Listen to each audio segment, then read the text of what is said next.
السلام علیکم ورحمۃ اللہ وبرکاتہ۔ بسم اللہ الرحمن الرحیم۔ قاضی امام ابو یوسف قاضی رحمۃ اللہ علیہ طالب علم کے زمانے میں بہت غریب تھے۔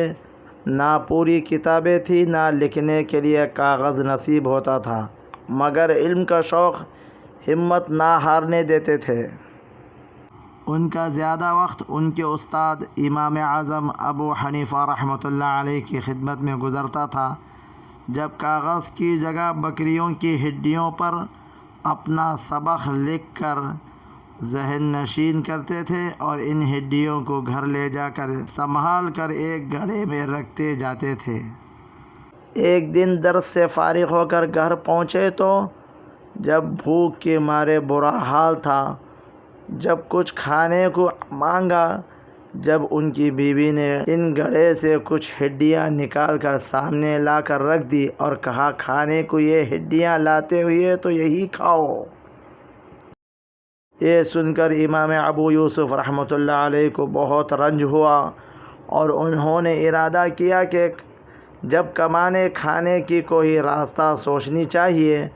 2 روز تک درس سے غیر حاضر رہے۔ امام اعظم نے کسی شخص سے غیر حاضری کی وجہ پوچھی تو معلوم ہوا کہ مفلسی اور فاقہ کشی کی وجہ سے جب نہیں آیا۔